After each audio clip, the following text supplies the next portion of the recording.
Hello, I'm Africa 54 Managing Editor Vincent Makori in for #the U-Word. It's September 10th. This is Africa 54.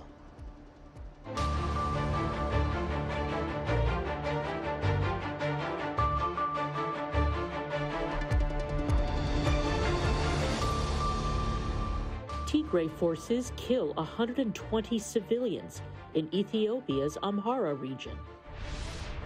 20 years after the 9/11 attacks, remembering the past while reflecting on the attack's ongoing impact. And the newest sound from Nairobi streets dominating Kenya's urban music scene.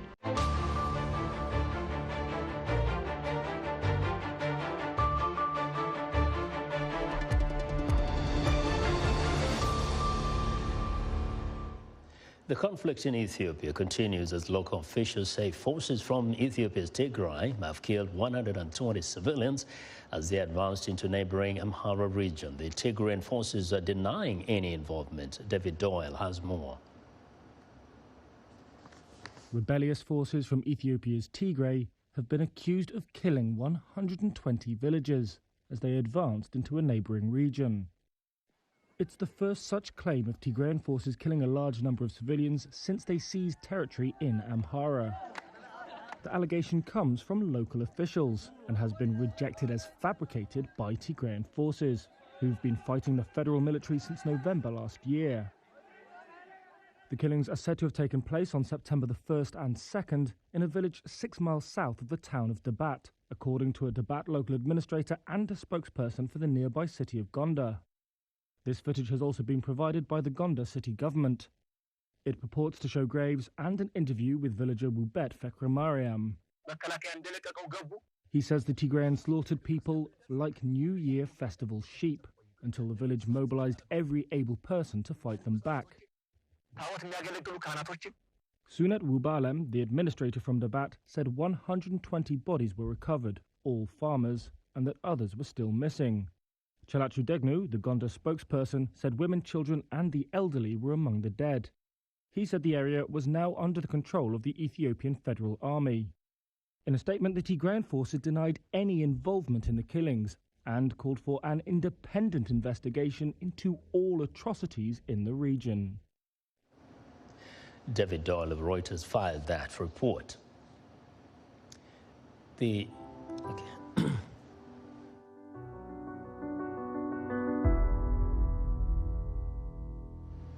United States is preparing to mark the 20th anniversary of the September 11th hijacking attacks that killed nearly 3,000 people, the worst terrorist assault ever on American soil. In New York City on Saturday, a ceremony will take place at the 9/11 Memorial, where mourners gather as they have every year since the attack for the annual reading of victims' names from both the 1993 and 2001 attacks on the World Trade Center. They will also observe a citywide moment of silence at 8:46 a.m. local time, the time American Airlines Flight 11 crashed into the North Tower, with a second pause at 9:03 a.m. when United Airlines Flight 175 struck the South Tower. Viewer reporter Celia Mendoza is standing by live at Ground Zero in New York to tell us about how New Yorkers feel about the attacks 20 years later. Good afternoon, Celia. It's been 20 years. Hi, Vince. Yes, it's been 20 years, and someone today may wonder, how does it feel like in New York? What is the mood like for the New Yorkers 20 years later?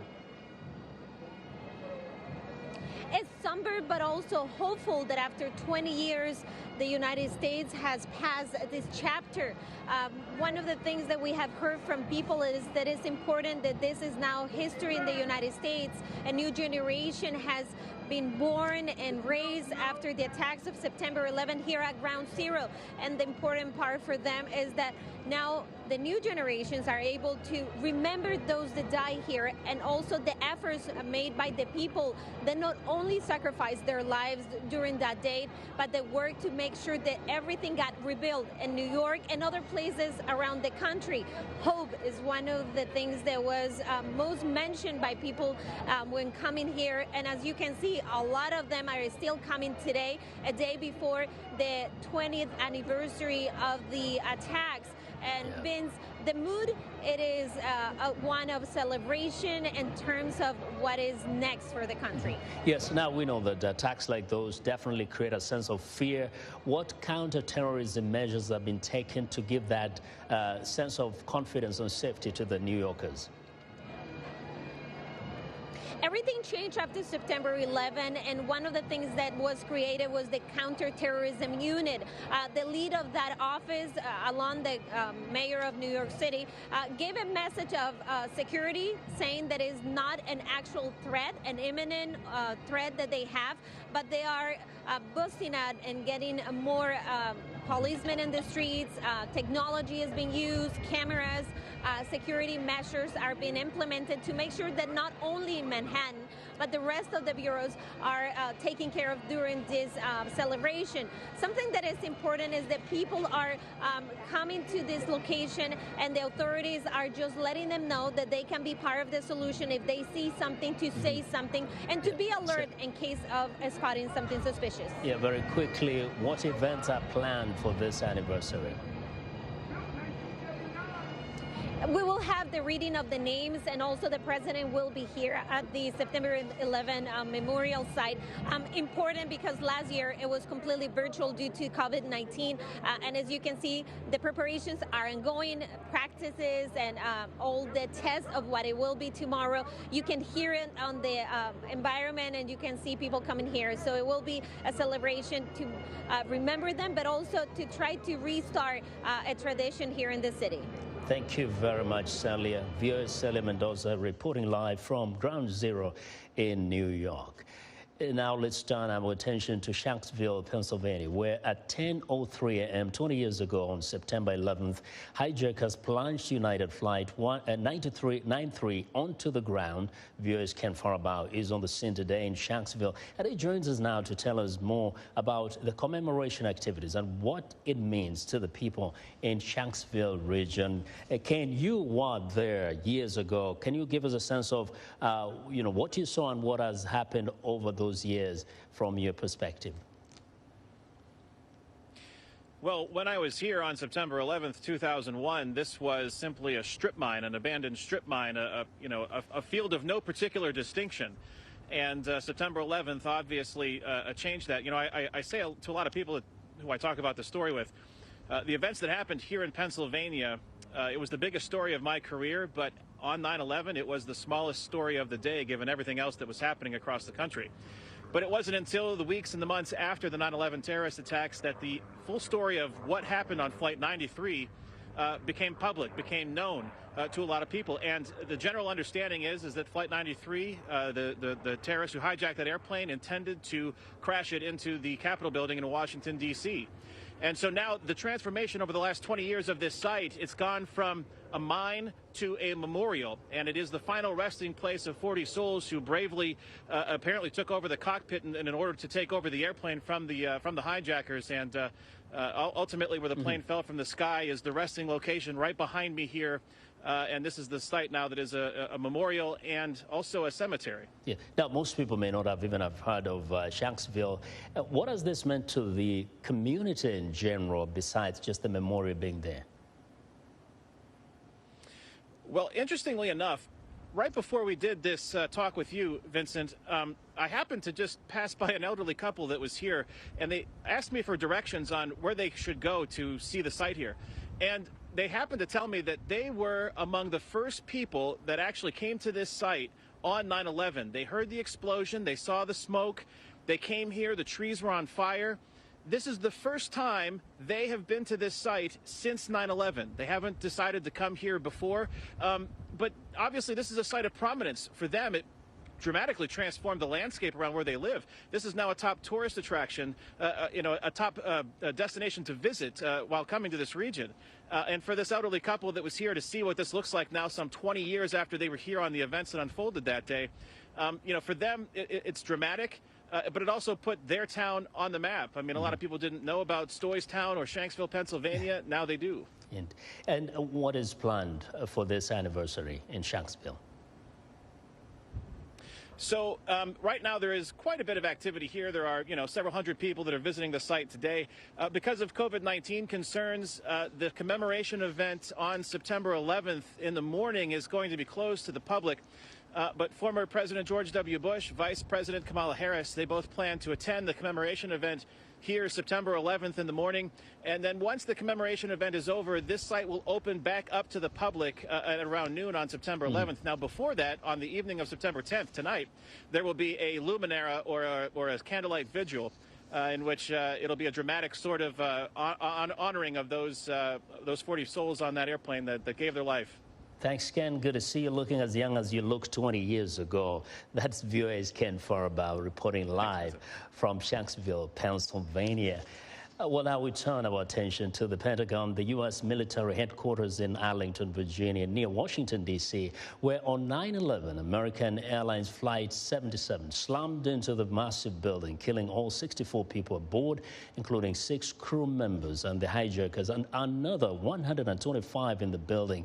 A moment of silence will be observed at 9:37 a.m. on Saturday at the time of the crash. For more on the commemoration activities and remembrances, VOA Pentagon correspondent Carla Babb is standing by live in Arlington, Virginia. Hello, Carla. And now, that was symbolic. That is the symbol of the U.S. military. Tell us what this has meant for the men and women who work there at the Pentagon.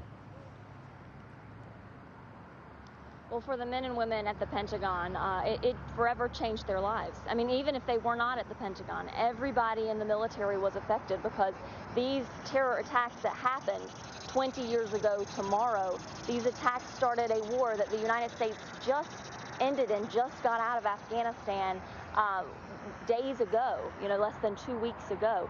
So it had a huge impact on the people involved. I've spoken over the years. I've spoken to someone in the Navy. She joined the Navy because her father was supposed to be in the building on 9/11 and happened to be at an assignment just down the road and missed it. But she decided that she wanted to serve her country after 9/11.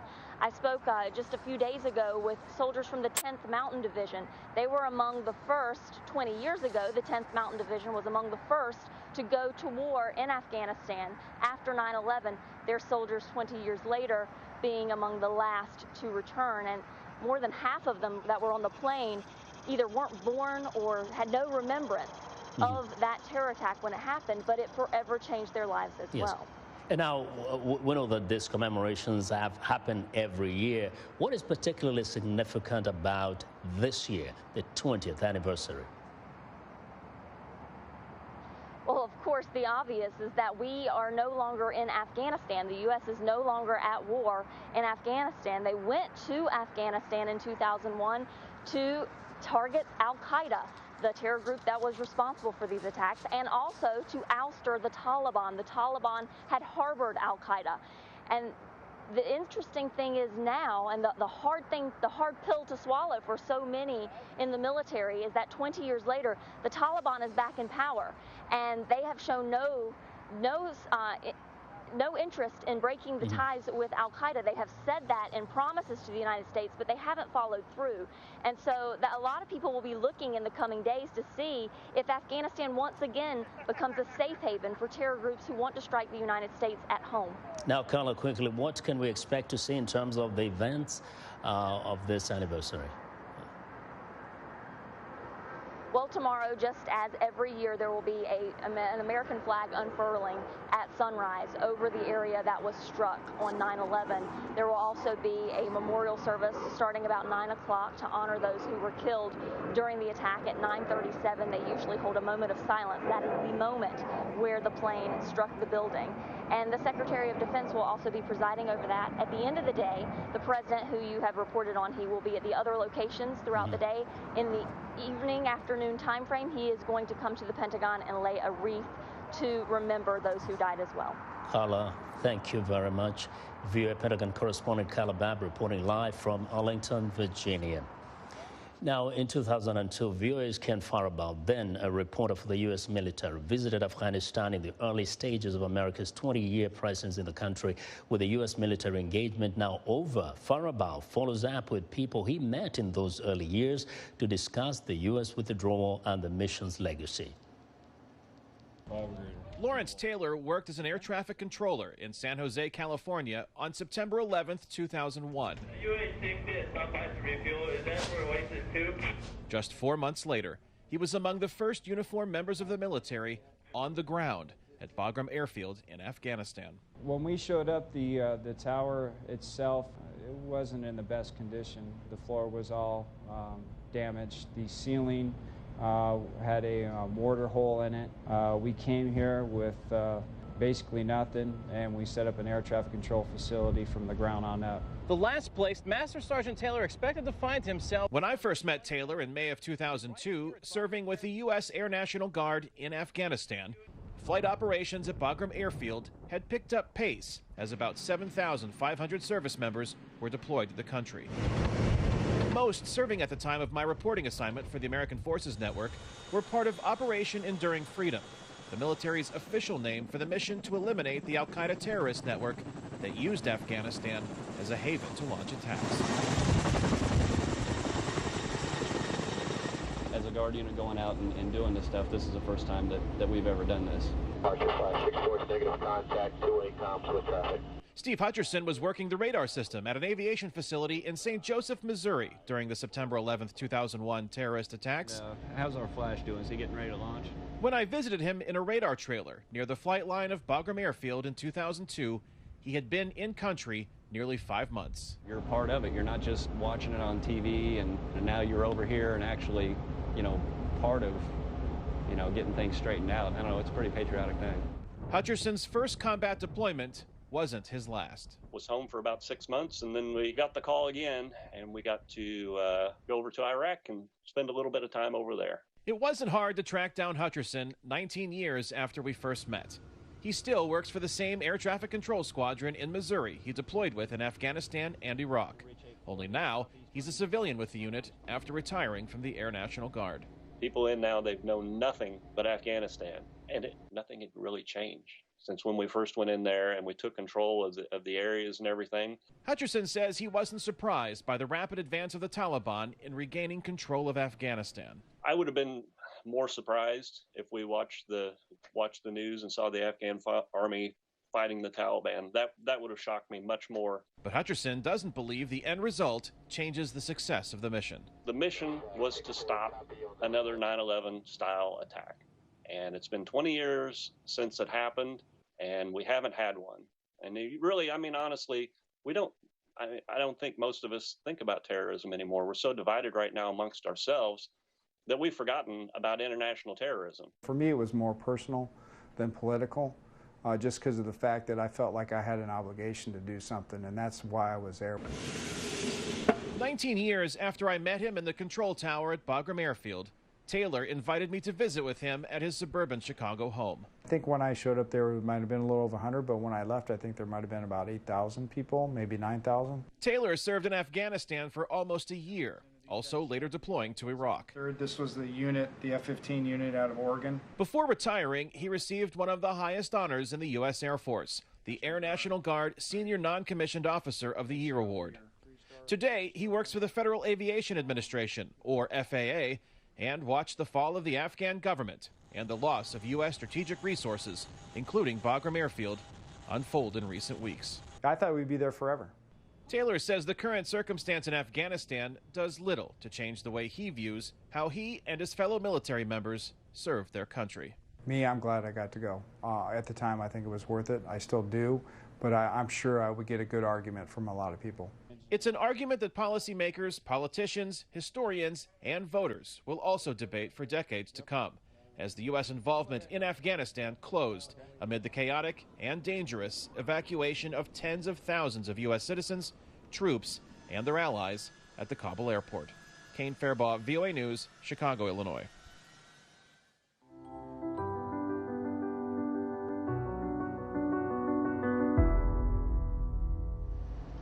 Envoys from the Economic Community of West African States are in Guinea's capital Conakry Friday to discuss ways to return the country to constitutional order after soldiers ousted President Alpha Conde in a coup last weekend. Regional leaders suspended Guinea's membership of the 15-nation ECOWAS bloc on Wednesday, but stopped short of imposing further sanctions. The ECOWAS delegation is being led by the Commission President Jean-Claude Cassibro, Ghanaian Foreign Affairs Minister Charlie Ayorko Bachwe, and Burkina Faso's Foreign Minister Alpha Barry. The envoys are planning to push the military junta to appoint a credible civilian prime minister as soon as possible, according to a high-ranking regional official. And Tunisian President Kais Saied plans to suspend the constitution and may amend the political system via a referendum, according to one of his advisors. It's the first clear indication of his plans after moves his critics have called a coup. The advisor added that this was the president's plan, which was at the final stage and was expected to be formally unveiled soon. But he did not expand on what changes Saied was contemplating.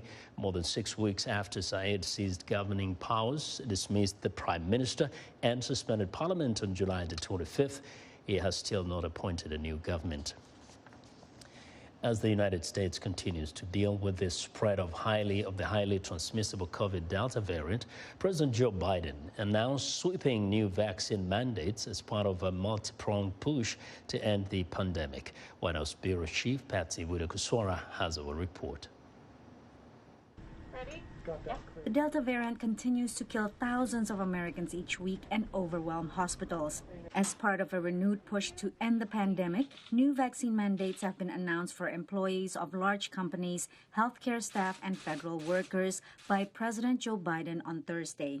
The Department of Labor is developing an emergency rule to require all employers with 100 or more employees that together employ over 80 million workers to ensure their workforces are fully vaccinated or show a negative test at least once a week. This is Biden's strongest push yet to vaccinate Americans, with fines of up to $14,000 for employers who don't abide by the rule. Epidemiologists support the mandate. We've been in a war against this COVID, and so far we've had a volunteer army. That is, the people who volunteered to be vaccinated. But with Delta coming along, the enemy has been reinforced. So now we have to institute a draft. We have to get everybody in to be vaccinated. Biden's pandemic plan could affect at least 100 million Americans, according to the White House. But some say the vaccine mandate is divisive and unconstitutional. Biden today has made clear to American workers and business owners that he is their worst enemy. Biden's plan also includes keeping schools open, increasing testing and requiring masks, protecting economic recovery, improving care for COVID-19 patients, and providing booster shots according to guidance from the Centers for Disease Control and Prevention. We bought enough booster shots, and the distribution system is ready to administer them. As soon as they are authorized, those eligible will be able to get a booster right away. The World Health Organization has urged wealthy countries to hold off on boosters until the end of the year. The White House said it can do both, provide boosters at home and help vaccinate the world at the same time. The question isn't, can the United States do both? It's really, should the United States do both? Because there is a trade-off. For every person who gets a vaccine in the United States or a booster dose in the United States, one person won't get their primary or secondary shot elsewhere. Biden said the U.S. has donated 140 million doses to more than 90 countries. He will announce further plans to help vaccinate the world next month. Patsy Widakuswara, VOA News at the White House. It's Friday. A new sound from the streets of Nairobi youth is dominating Kenya's urban music scene. Music Time in Africa host Heather Maxwell shares more on the genre and its most popular stars with our latest top 3. It's the wild, wild West. Gengetone. It's Kenya's hottest new music of the youth. It's full of sherehe and shang. Don't know what that means? Don't worry about it. I'll pop in later to explain all that while we watch my favorite top 3 Gengetone hits. Who is Shamra Shamra by a trio called Mbuzi Gang. Now, this one was released in December of 2020, and it has over 6.5 million views.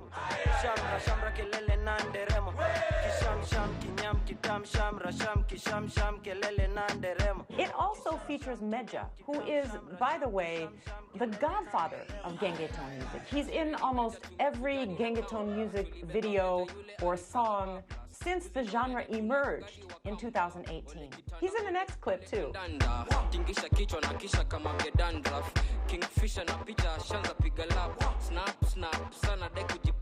Another aspect of Sherehe is appreciating women.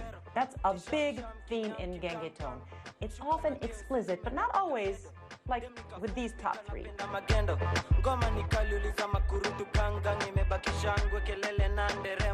And my #1 top Gengetone hit is Chini Chini.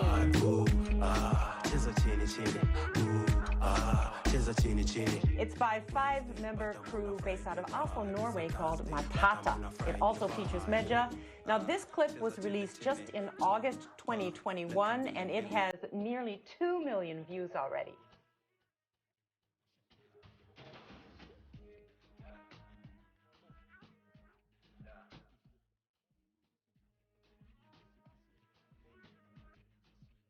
Now the Sherehe vibe is super strong in this clip, but so is Shang. And Shang is Kenyan slang. It combines English, Kiswahili, and other Kenyan languages. Young Kenyans love Shang. First of all, because it's a creative use of the language, so it's fun to speak. But also, it's coded.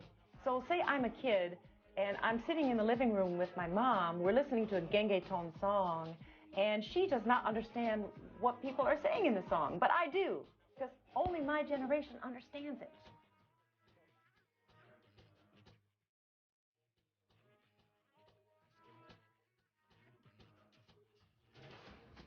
All right, so that's my top 3 Gengetone hits from Kenya.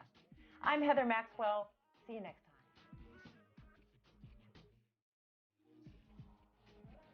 Well, thank you very much, and that's our show for today. Be sure to watch Africa 54 on our website at voaafrica.com. From all of us here in Washington, have a great weekend.